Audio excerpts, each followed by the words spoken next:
Now on Denver 7 News, from sun to snow. Big changes are on the way on this Weather Action Day. When the snow will arrive and how much to expect. Travel nurses are making big paychecks right now, but hospitals are accusing the agencies that help place those nurses of price gouging. We're looking into the debate over possible pay caps. And there is a growing push across the country to return stolen works of art. Why so many museums are being held accountable for what they own. And confusion over Russia's plans with its troops near Ukraine. The Kremlin says they're starting to leave. The U.S. says we need to see it to believe it.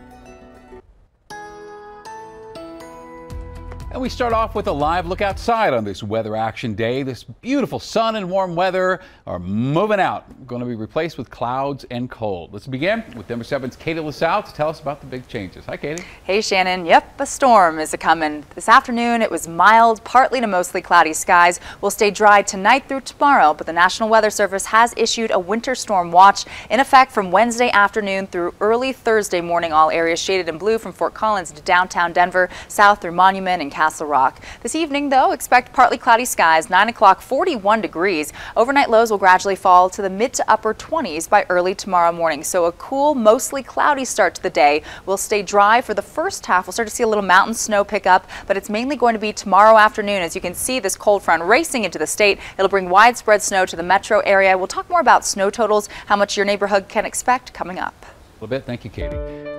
President Biden making remarks just a few hours ago with new warnings to Russia about invading Ukraine. He says NATO allies stand united and urged Russia to choose diplomacy and stop its military aggression. If Russia attacks Ukraine, it'll be met with overwhelming international condemnation. The world will not forget that Russia chose needless death and destruction. Now, the Kremlin claims it's drawing down forces near the Ukrainian border, but the Secretary of State, Antony Blinken, told his Russian counterpart today the U.S. needs to see verifiable, credible, and meaningful de-escalation to believe them. U.S. officials say Russia's large-scale military exercises are still going on, with up to 150,000 troops still in place. Well, state lawmakers are discussing changes to a state law that could help more sexual assault victims get justice. Now, right now, consent isn't even mentioned in the Colorado law used to prosecute many of the sexual assault cases. House Bill 1169 would change that. Prosecutors say the current language is dated and confusing. Jurors struggle to understand those terms, and yet the judge really couldn't turn to them and say, it's about consent. The bipartisan bill is not expected to face much opposition and likely will be fast-tracked onto the governor's desk. Now, another bill would prohibit people from open carrying near polling places. This is House Bill 1086, called Vote Without Fear Act. It would prohibit people from open carrying within 100 feet of a ballot drop box or a polling center. Now, concealed carry still would be allowed. There would also be an exemption for police officers. And Democrats behind this say this is about stopping voter intimidation. I would really say it's risky to not run this bill, unfortunately, from what we've seen from behavior from folks here in our own state. We are really looking at this as a safety bill. We are really looking at this as a voter protection bill. Now, the bill passed its first committee test Monday with a party line vote, and if it does pass ultimately, it would go into effect immediately, and anyone open carrying in polling locations could face a $1,000 fine or even jail time.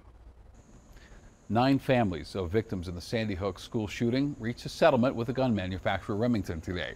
Remington made the rifle used in the 2012 mass shooting that killed 26 people in Newtown, Connecticut. Now, a 2005 federal law protects many gun makers from wrongful death lawsuits brought by family members.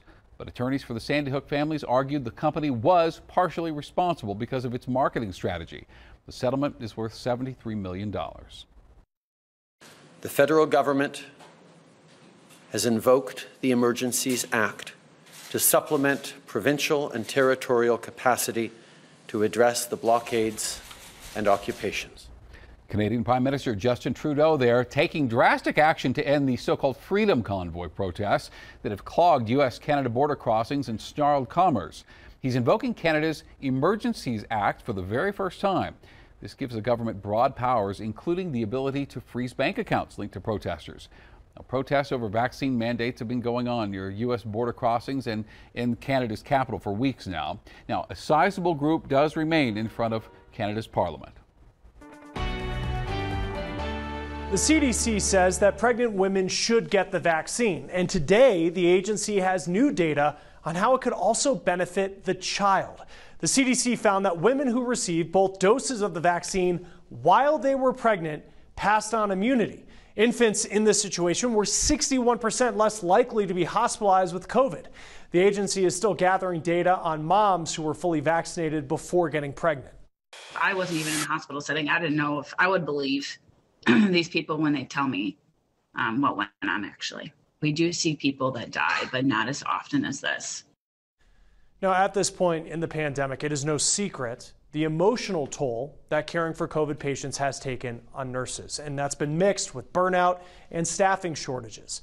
For the last year, the American Hospital Association has pushed the FTC to investigate anti-competitive pricing among travel nurse agencies as a possible cause. The AHA declined an interview, but they did send us a statement saying that travel nurse rates have been inflated beyond competitive pricing levels. Now, the average hourly pay for a full-time nurse in the United States is about $38 an hour. Travel nurse rates are as high as $200 an hour at some hospitals, so it is easy to see why some RNs are choosing to be travel nurses. Now, the American Staffing Association says it all comes down to supply and demand. We've seen nurses leave the profession because of the mental and physical toll it's taken on them. And so we've seen that supply drop down. We've seen nurses traveling and demanding more money for what they're doing and the harm they're putting themselves in and being away from their family. Now, there's also extra training and licensing that travel nurses need, along with insurance costs and living expenses, which have been hit hard by inflation. The ASA says that nurses get 75% of what travel nurse agencies charge hospitals. Now, some states have started actually capping travel nurse rates or have proposals to do so. The American Hospital Association doesn't support that. It has no part in state-level government affairs. Experts that we spoke with say that rate caps are not the answer. It's not only going to dissuade them from working in hospitals, it's going to keep them from working in that state. Right now, there are 2 states that have nurse rate caps, Minnesota and Massachusetts. And we have heard from our members that nurses in those states will simply go work elsewhere. This effort really is a deflection from in our view, the hospital's unwillingness to really address the issues that exist inside their hospitals. And if we really want nurses and we value nurses, then we need to respect their tenure and their experience and their knowledge and what they bring to our healthcare system. Now, she says there are policies that have worked to help address the issues that nurses have been facing for so long.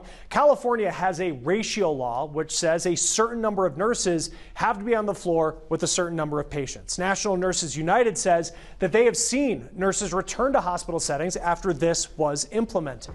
Scientists are looking at whether this device could be the future of contact tracing instead of using our smartphone, how they hope it could be used in places like nursing homes in the future. Last but not least, masks are coming off in the final county in the Denver metro, when Boulder County is planning to drop its mandates. We'll have that for you next.